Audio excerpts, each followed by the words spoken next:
नमस्कार दोस्त, मैं राज स्वागत कर रहा हूं आपके अपने इस चैनल एग्ज़ाम विद सर में। आज हम सीखेंगे हिंदी, जो कि हर विषय के लिए महत्वपूर्ण है। चाहे आप कक्षा 9 के लिए लीजिए, चाहे 10 के लीजिए, चाहे 11 या 12, आपको हिंदी की आवश्यकता पड़ेगी। हिंदी एक स्कोरिंग सब्जेक्ट होती है, जिसको अगर हिंदी आती है तो स्कोरिंग कर लेगा। जो है हिंदी हमारी तो भाषा है ही, जिससे हमें स्कोर करने बढ़िया रहता है। चलिए हम सीखेंगे क्या, हिंदी भाषा की उत्पत्ति। तो सबसे पहले आता है बच्चा, भाषा क्या होता है। ये भाषा क्या होता है, तो बोलेंगे भाषा होता है विचारों का आदान प्रदान। विचारों का आदान प्रदान, विचारों का आदान प्रदान होता है भाषा।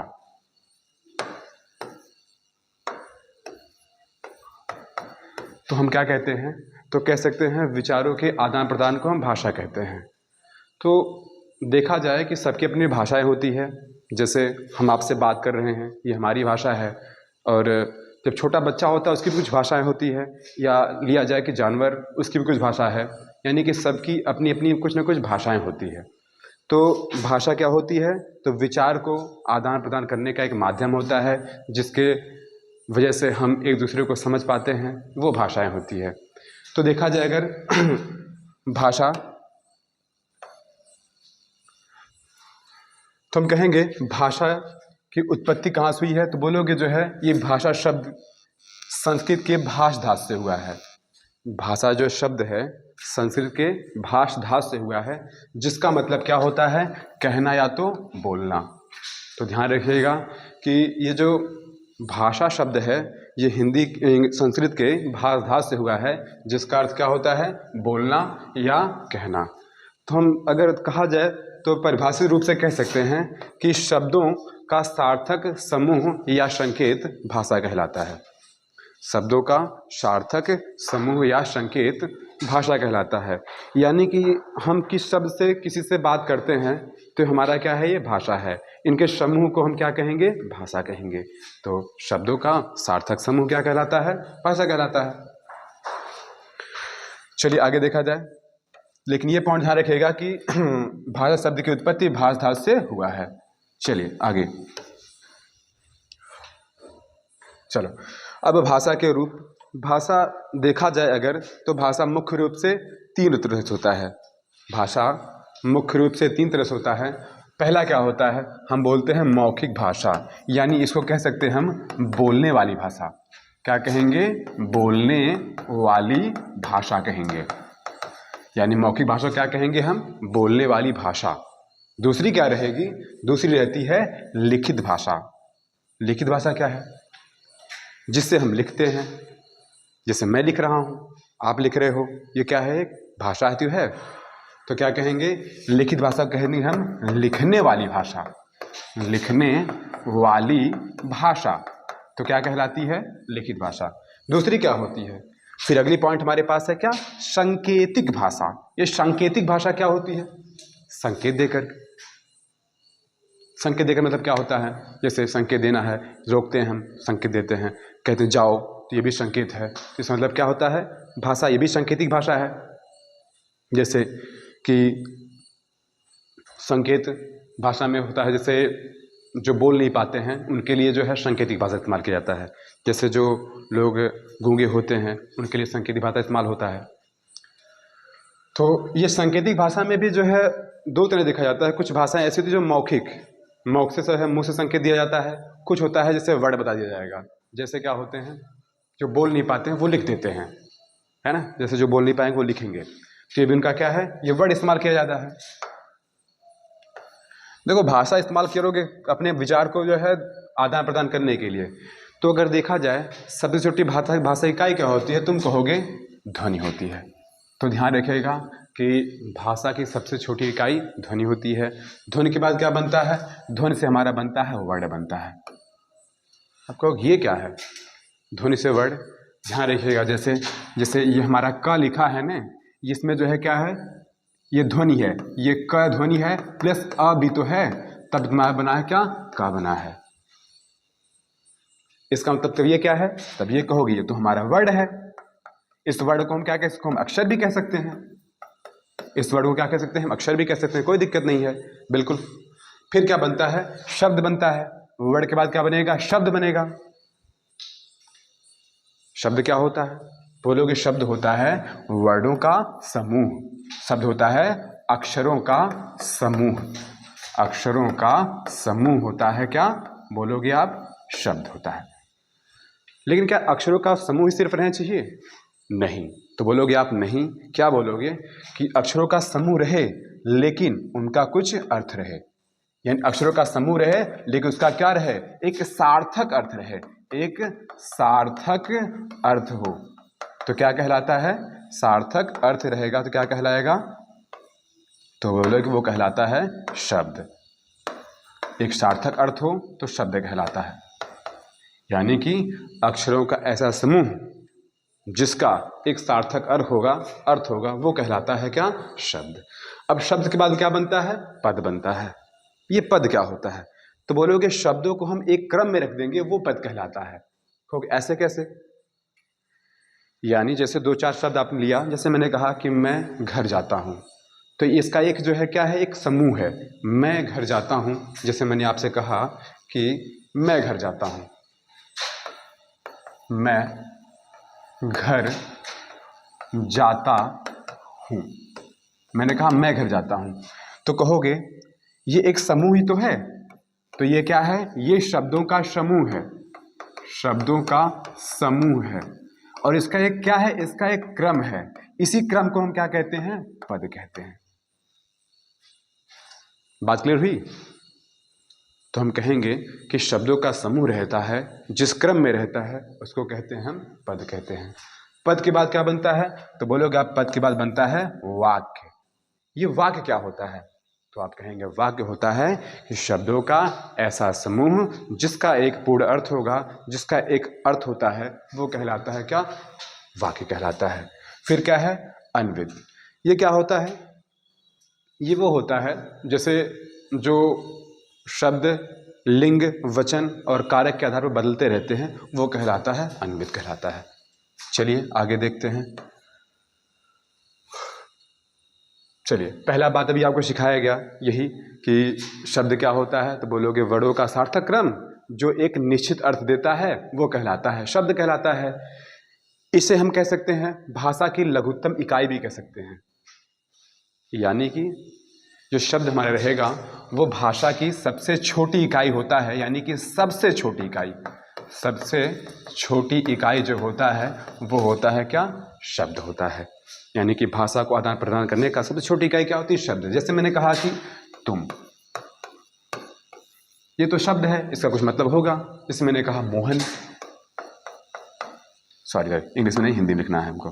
जैसे हमने क्या कहा, मोहन, मोहन, तो मोहन भी क्या है, एक शब्द है। चलिए आगे चला जाए हमारे नेक्स्ट पॉइंट पर। हमारा अगला पॉइंट क्या है, पद। पद हमने बताया था कि सार्थक वर्ड शब्द समूह क्या कहलाता है, सार्थक वर्ड शब्द समूह कहलाता है, ये वाक्य कहलाता है। लेकिन जब ये शब्द समूह वाक्य में प्रयोग करोगे तो क्या कहलाता है, पद कहलाता है। यानी वही शब्दों का समूह जब आप प्रयोग करोगे वाक्य में तो उस शब्द के समूह को हम क्या कहते हैं, पद कहते हैं। चलिए पॉइंट यहां तक क्लियर हो गया लगभग, आगे चला जा रहा है। नेक्स्ट देखिए, अगला हमारे पास वाक्य। जो मैंने अभी आपको बताया है वाक्य का मतलब क्या होता है, तो बोलोगे दो या दो से अधिक शब्दों का समूह जिसका एक निश्चित अर्थ होता है। दो या दो से अधिक शब्दों का समूह जिसका एक निश्चित अर्थ हो वो कहलाता है क्या, वाक्य। यानी कि वाक्य बनने के लिए आपको क्या करना पड़ेगा, शब्द का समूह रहेगा और उसका एक अर्थ होता है। जैसे क्या रहता है कि मैं पढ़ता हूँ, इसका एक अर्थ है। अगर ये हमने कह दिया कि हूँ मैं पढ़ता, तो क्या अर्थ बनेगा इसका कुछ, तो बोलोगे इसका कुछ अर्थ नहीं बनता है। इसका मतलब ये क्या है, ये वाक्य नहीं है, ये वाक्य है। इसलिए क्या करना पड़ेगा आपको, वाक्य उसको होने के लिए एक फिक्स, एक निश्चित अर्थ उसको प्रकट करना होगा। इसलिए क्या कहलाएगा, तब वाक्य कहलाएगा। चलिए अब देखा जाए अगर वाक्य के सिर्फ दो अंग होते हैं बच्चे, वाक्य क्या होते हैं, दो अंग होते हैं, वो कौन कौन से होते हैं, एक होता है क्या, उद्देश्य होता है, दूसरा होता है क्या, दूसरा होता है विधेय होता है। उद्देश्य क्या होता है, इसको हम जो है एक तरह से कर्ता भी कह सकते हैं, यानी कि जो काम करता है। बात क्लियर हुई? कहने का मतलब ये है, ये उद्देश्य रहेगा, उसके बाद उसको छोड़ करके जो बाकी सब बचता है वो क्या कहलाता है, विधेय कहलाता है। जैसे जैसे हमने कहा कि तुम पढ़ते हो, तो अगर देखा जाए यहां पर तुम, देखा जाए तुम क्या है, यही उद्देश्य है, उद्देश्य है। उसके बाद एक मिनट, ये है उद्देश्य, उद्देश्य। बाकी यहाँ ये सब क्या है, ये हमारे पास विधेय है, ये क्या है, तो ये विधेय है। तो यहाँ तक बात क्लियर हो जाएगी आपको कि वाक्य के दो अंग होते हैं या दो भाग होते हैं, एक होता है क्या, तो बोलो उद्देश्य होता है, एक क्या होता है, तो बोलो कि विधेय होता है, यानी कि वाक्य के दो भाग क्लियर हो गए आपके। चलिए आगे देखा जाए। चलिए यही बता रहा है क्या, अन्वित, इसमें लिंग, वचन, पुरुष और काल के अनुसार शब्दों में परस्पर संबंध स्थापित होता है, ये कहलाता है अन्वित। चलिए आगे। चलो अब भाषा के हम परिवार का जिक्र करेंगे। भाषा का परिवार, ध्यान रखना है कि भाषा का परिवार तो पूरे विश्व भर में जो है, हमारे पूरे विश्व भर में लगभग 3000 भाषाएं बोली जाती हैं। बिल्कुल, विश्व भर में हमारे लगभग 3000 भाषाएं बोली जाती है, जिनमें इन भाषाओं को 13 परिवार में बांटा गया। मतलब ये है कि इनका एक परिवार रहेगा। जैसे हम सबका क्या परिवार है भाषा का, तो बोलो हम सबका परिवार क्या है, इंडो यूरोपीय। इंडो यूरोपीय मतलब क्या हो जाएगा, तो आप कहोगे, इसको कह सकते हो भारोपीय। भारोपीय, भारोपीय मतलब क्या रहेगा, तो आप कहोगे Bharat plus Europe, Bharat plus Europe, तो क्या कहलाएगा, भारोपीय परिवार। जैसे इसमें क्या रहेगा, हिंदी, हम सब जो हिंदी बोलते हैं ये भारोपीय परिवार का हिस्सा है। फिर क्या है, तो बोलोगे इसमें अंग्रेजी भी आती है और रूसी भी आती है ना। तो ध्यान दीजिएगा कि भारोपीय परिवार फिर कहलाता है चीनी तिब्बत, फिर इसमें क्या आता है, इसमें आता है मंदारिन और तिब्बती आता है। फिर कहलाता है एफ्रो एशियाटिक, जैसे इसमें अरबिक आते हैं और हिब्रू आता है। बाकी द्रविड़ में हमारे दक्षिण भारत का आता है। इसी प्रकार सब भाषा परिवार है। सबसे बड़ा परिवार क्या है, तो बोलो सबसे बड़ा परिवार है भारोपीय परिवार। भारोपीय परिवार सबसे बड़ा परिवार है। चलिए आगे।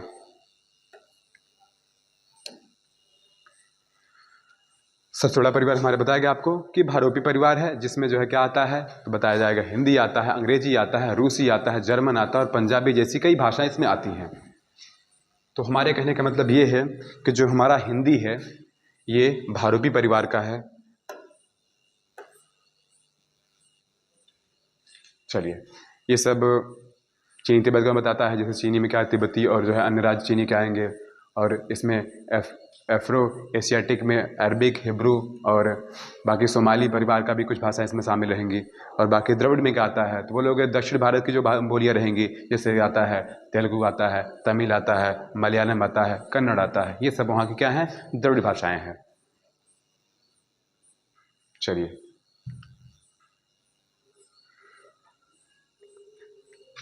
ये हमारे क्या है, ये परिवार बताता है। जैसे ये बताता है क्या, ये सबका ना परिवार बताया जाएगा, इसमें जो है ये भारोपीय परिवार का है, सब हिस्सा है ना। चलिए आगे चला जाए। चलिए अब जिक्र होगा हिंदी का, हिंदी की भाषा का जिक्र होगा। हिंदी क्या है, तो बोलोगे हिंदी लगभग माना जाता है कि लगभग 1000 साल पहले से हिंदी चालू हुई थी हमारे यहाँ। हिंदी भाषा का उत्पत्ति लगभग मानते कितना, 1000 साल पूर्व की मानते हैं कि ये क्या है, हिंदी हमारी है। चलिए आगे।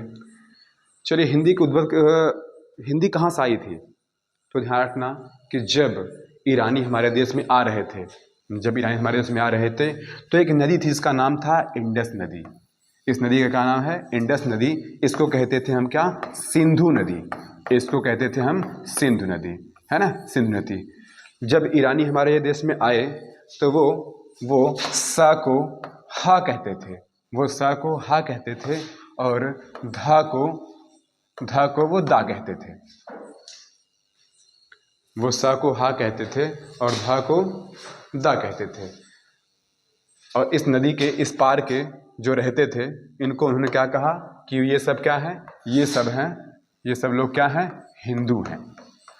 क्यों कहते थे? क्योंकि वो क्या कहते थे? क्योंकि वो सा को हा कह रहे हैं, वो सा को हा कह रहे हैं और जो है वो धा को क्या कह रहे हैं? धा को दा कह रहे हैं। इसलिए क्या है, इन्होंने क्या रखा है नाम? सिंधु। सिंधु क्या रख दिया उन्होंने? जो है हिंदू। यानी क्या रहेगा, जो इस पार रह रहे होंगे उनको क्या कहा गया कि ये सिंधु की जगह क्या कह दिए? जो है हिंदू हैं। फिर यहाँ पर रहने वाले लोग क्या कहलाए? देश का नाम क्या कहलाया? हिंदुस्तान। लेकिन कह क्या दिए वो? हिंदुस्तान। यानी जो है, जो हमारी भाषा है हिंदी, हिंदू, हिंदुस्तान, ये रखा किसने? जो है ईरानियों ने। ये ईरानियों ने रखा। यहाँ पर पहली बार प्रयोग किया था हिंदू का। किस प्रकार किया? इस नदी कारण। किस नदी कारण? सिंधु नदी कारण। चलिए आगे चला जा रहा है।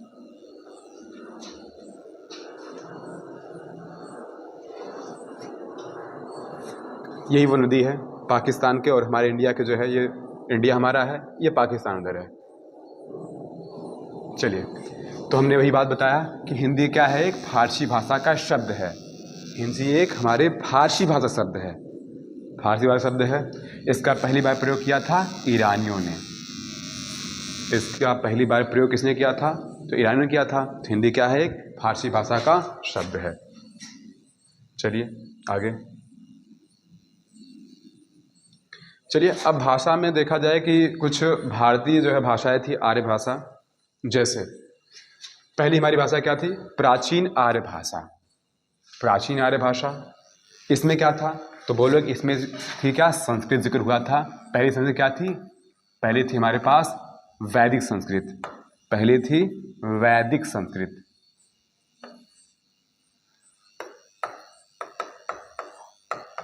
वैदिक संस्कृत क्या थी? वैदिक संस्कृत।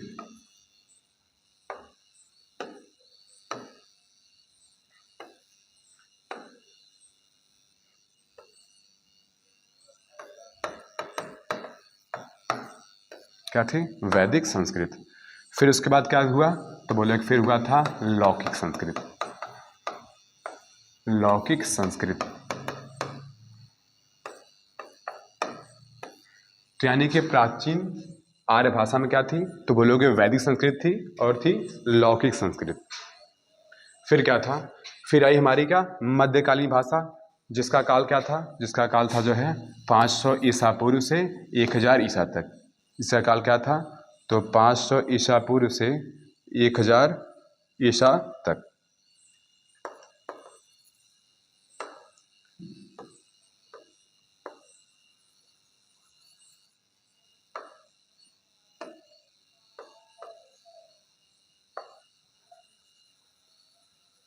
चलिए आगे देखा जाए।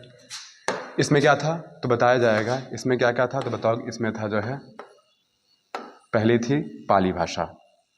पहली थी पाली भाषा। ये पाली भाषा क्या थी? तो बोलोगे जो है जो लोग बौद्ध धर्म को मानते हैं या बौद्ध धर्म की भाषा थी पाली भाषा। ये भगवान गौतम बुद्ध ने दिया था। फिर इसके बाद आती थी क्या? प्राकृत भाषा। प्राकृत भाषा। प्राकृत भाषा क्या था? तो हम कहेंगे महावीर स्वामी के जो प्रवर्तक होते हैं, या महावीर स्वामी ने स्वयं कह सकते हो जो प्राकृत भाषा का प्रयोग किया था। जैन धर्म के जो भी रहेंगे प्रवर्तक को जो है प्राकृत भाषा का इस्तेमाल करते हैं, और बौद्ध धर्म वाले लोग क्या करते हैं? तो वो इस्तेमाल करते हैं पाली भाषा का। तो ये प्राचीन आर्य भाषा में बताया जाएगा आपको। दो ठो थी, कौन कौन सी? तो बोला जाएगा क्या? पहली थी जो है वैदिक संस्कृत। वैदिक संस्कृत। दूसरा क्या रहेगी? दूसरा रहता है लौकिक संस्कृत। लौकिक संस्कृत, ठीक है। यानी कि प्राचीन आर्य भाषा में क्या रहता है? सिर्फ दो प्रकार रहेंगे, वैदिक संस्कृत और लौकिक संस्कृत। वैदिक संस्कृत क्या था? इसको हम कह सकते हैं क्या? ये वेदों की जो भाषा है उसको कहते हैं वैदिक संस्कृत। इसमें वेद लिखा गया है, जिससे हमारे पास वेद भी तो हैं 4, है ना। वेद की ये भाषा है क्या है? तो वैदिक संस्कृत है। और लौकिक संस्कृत क्या है? जो वर्तमान की संस्कृत वो क्या है? वो है लौकिक संस्कृत, ठीक है। चलिए आज के लिए इतना ही, बाकी हम कल सीखेंगे। थोड़ा सा दिक्कत होगी परंतु धीरे धीरे सीखेंगे, हो जाएगा, है ना। धीरे धीरे सब कुछ सही होगा, ठीक है।